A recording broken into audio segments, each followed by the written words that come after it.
नमस्कार मंडळी, वर्षास फूड डायरीजमध्ये आपलं स्वागत आहे. आणि आज मी बनवणार आहे टोमॅटोचं सार. यासाठी मी 2 कांदे कापून घेतलेत, हिरव्या मिरच्या, कोथिंबीर, कढीपत्ता,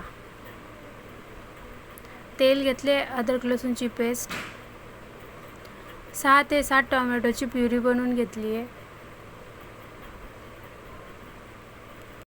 यासाठी शेवग्याच्या शेंगा घेतल्यात साफ करून.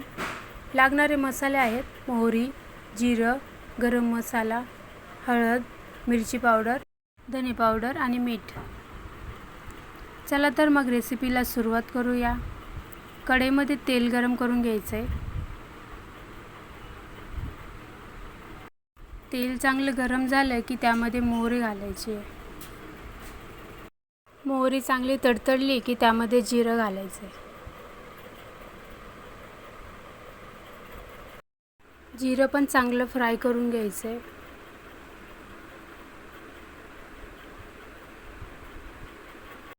आता यामध्ये कढीपत्ता घालायचा आहे. कढीपत्ता तडतडल्यावरती त्यामध्ये कांदा घालायचा आहे. कांदा चांगला फ्राय करून घ्यायचा आहे. कांदा चांगला परतवून झाला की यामध्ये मिरच्या घालायच्या.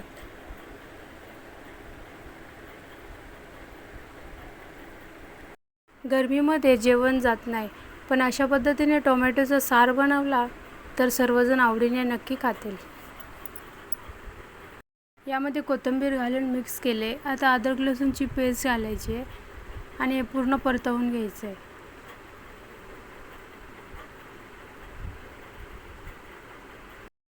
आता यामध्ये हळद घालायची आहे.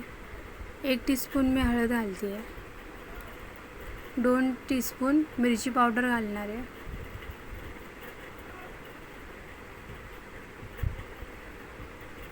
1 टीस्पून गरम मसाला, 1 टीस्पून धना पावडर. हे चांगलं मिक्स करून परतवून घ्यायचं आणि यामध्ये टोमॅटोची प्युरी घालायची आहे. टोमॅटोमध्ये व्हिटॅमिन सी असते, त्यामुळे शरीराची इम्युनिटी मजबूत होते. टोमॅटोमध्ये असलेले लायकोपीन त्वचा चमकदार ठेवते आणि उन्हापासून संरक्षण करते. आता यामध्ये मीठ घालून पूर्ण मिक्स करून घ्यायचे. मीठ चवीनुसार घालायचं आहे. हे पूर्ण मिक्स करून चांगलं परतवून घ्यायचं.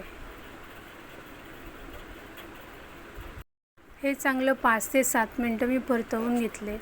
आता यामध्ये शेवग्याच्या शेंगा घालायच्या. हे पण मिक्स करून घ्यायचे पूर्ण. शेवग्याच्या शेंगाचे खूप फायदे आहेत. आता यामध्ये पाणी घालायचे. यामध्ये मी गरम पाणी घालते. आता यावरती झाकण ठेवायचे. याला उकळी येऊस्तोवर मी गॅस फास्ट ठेवला आहे. उकळल्यावरती स्लो गॅसवरती 15 ते 20 मिनिटं ठेवायचे. हे पहा, 20 मिनिटांनंतर तयार आहे टोमॅटोचा सार.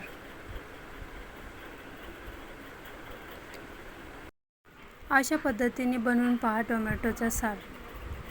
हा भातासोबत किंवा चपातीसोबतही खूप छान लागतो. आणि रेसिपी आवडली असेल तर व्हिडिओला लाईक करा, शेअर करा आणि सबस्क्राईब करा.